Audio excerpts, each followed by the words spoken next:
Hello everyone, আশা করছি আপনাদের সবার ঈদ অনেক ভালো কেটেছে। আলহামদুলিল্লাহ আমাদেরও অনেক ভালো কেটেছে। আজকে আসলাম আপনাদের সাথে আমাদের কোরবানি দেওয়ার ফুল প্রসেসটা শেয়ার করতে, যে আমরা কীভাবে কোরবানি দিয়েছি ফ্রান্সে এবং কিভাবে সব কিছু করা হলো। সো কোরবানি কিন্তু ঈদের দিনই, আমরা যে এর আগে আপনাদেরকে ভ্লগে দেখিয়েছিলাম যে গরুটা কিনে রেখে এসেছিলাম। সো সেই গরুটাকে ঈদের দিন সকালবেলায় আবাতোয়ার বা স্লটার হাউসে নিয়ে যাওয়া হয়েছে এবং সেখানে এটাকে স্লটার করা হয়েছে 7টা নাম দিয়ে, যেভাবে আমাদের দেশে করা হয় একদম হালাল পদ্ধতিতে করে।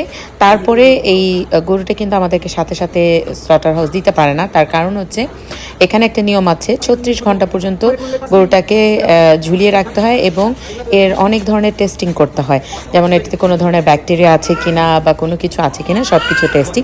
সো সেই 36 ঘন্টা পার করে 36 ঘন্টার বেশি আসলে পার করতে হয়েছে, যেহেতু মাঝখানে উইকেন্ড পড়ে গিয়েছিল। সোমবার দিন সকালে আমাদের গরুর মাংস ডেলিভারি নিয়ে আসতে যাওয়া হয়েছিল। সো ইউজুয়ালি এই কসাইখানা থেকে 8 ভাগ করে দেওয়া হওয়ার কথা ছিল, বাট আমরা রিকোয়েস্ট করে তাদেরকে বলেছি আরেকটু ছোট করে দিতে। আর আমরা কিন্তু এই পুরো গরুটা আমরা 7 জন মিলে পার্সোনালি এটাকে কোরবানি করেছি, কোনো মানে বুচার শপ বা এমন কোনো কিছুতে না, একদম টোটালি আমাদের নিজস্ব। সো এই তো মাংসগুলোকে এখন আমাদের রিকোয়েস্টে প্রায় 12 ভাগের মতন করে দিয়েছে। আর এই যে দেখেন একটার পর একটা টুকরা তারা তাদের ইয়ে থেকে মানে ফ্রোজেন চিলার থেকে এনে এনে আমাদেরকে দিচ্ছিল, মানে চিলার থেকে, সরি ফ্রোজেন চিলার থেকে। তো এই দৃশ্যগুলো খুবই মজার ছিল। আর এই যে দেখেন এই মানুষগুলো যারা এই কসাইখানাতে কাজ করে তারা কত পরিমাণ শক্তিশালী। এই রানটা আমাদের ছেলেরা উঠাতে কি কষ্ট ছিল, আর তারা কি ইজিলি এনে আমাদের গাড়িতে ঢুকিয়ে দিচ্ছিল। সো এখন 3 গাড়ি মিলে গেছে, কারণ এই গরুটার ওজন মানে মাথা, চামড়া, ভুঁড়ি, কলিজা, পায়ের খুরা সব কিছু ফেলার পরে হয়েছিল হচ্ছে 463 কিলো। সো এত বড় গরুটাকে তো আসলে মানে প্রায় 11 মণের উপরে। সো এত বড় একটা গরুকে তো আর এক গাড়িতে আনা যায় না, তাই 3 গাড়ি মিলে গিয়ে এনেছে।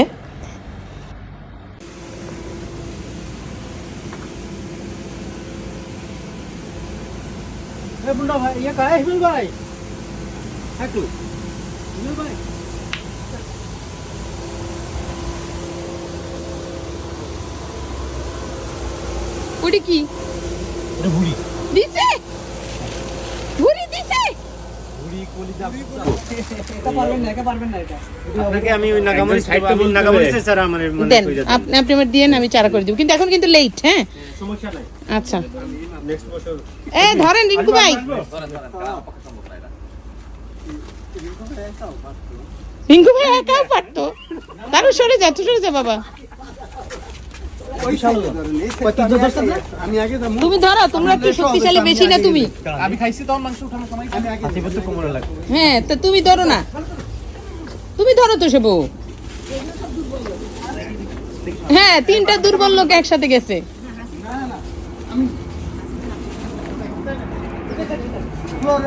এই সরো, আমার হাজবেন্ড কত বড় একটা রান নিয়ে যাচ্ছে।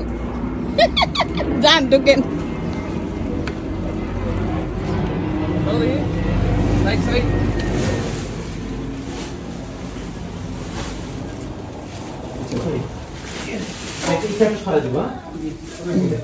এই জায়গায় ফুল দিত।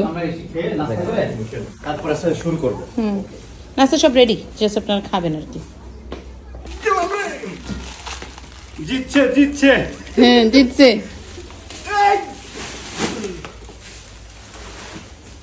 কারণ ফিরে একটা গাড়ির থেকে ওঠামু পুরোটা লইছি। এটা কলিজা এ রক্ত বের হইতেছে, এটা বাইরে রাখেন আগে, রক্ত পড়ে এটা। ওদিকে ডান পর ইয়ের মতো। এই এটা রক্ত বের হয়, কলিজার নিচে একটা কিছু দাও। কলিজা পলি আছে একটা। এবার কারেক রান, আমিনুর রহমানকে ডাকো, তোমরা কেউ পারবে না। নেতা না মারবো কিন্তু, আপনার নেতা কইলে মারবো কিন্তু।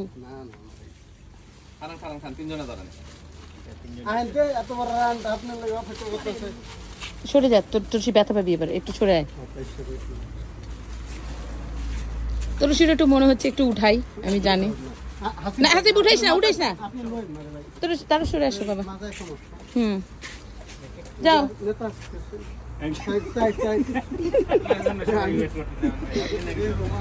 নেতার কাঁধে উঠে দাও। এও তো তাই উঠাই দাও, একটু উঠাই দাও, হেল্প করো, উঠাই দাও, একটু ঠেলা দিয়ে উঠাই দাও। হ্যাঁ এই তো জাতীয়তাবাদী আওয়ামী লীগের শক্তি আছে।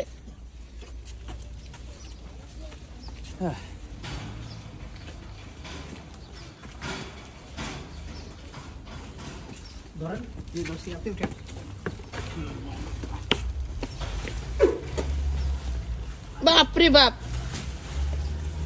ভাই আপনার আসলে অনেক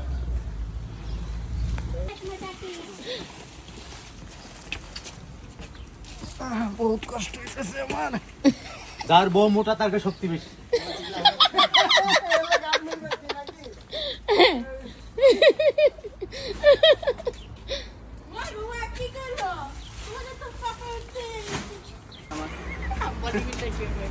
না তুমি তো আমাদের মহিলাদের মধ্যে স্ট্রং সবচেয়ে, যদি তুমি মহিলাই হও নাই এখনো।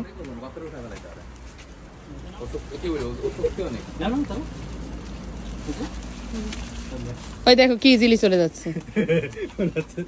বেবি কোলে নিয়ে আসছে না? হ্যাঁ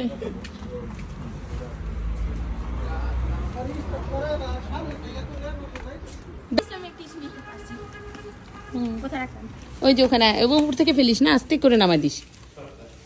এই তো ঠিক আছে। একদিন নিতে পারবো নাকি? না আল্লাহ, এই দিক দিয়ে চলে যান একদম। এটা তোমারই সাইজ। দেখ আর কোনো কিছু আসলে থাকলে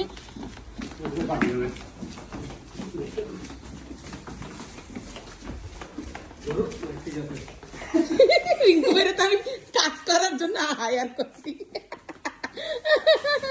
রিঙ্কু বেরে আজকে একটা সে আগে খাইতেছে কেন? না না ছবি তুলবো। চলো চলো এখন আমি টেবিলে বসে যান, আমি রুটিগুলো দিই, বসো।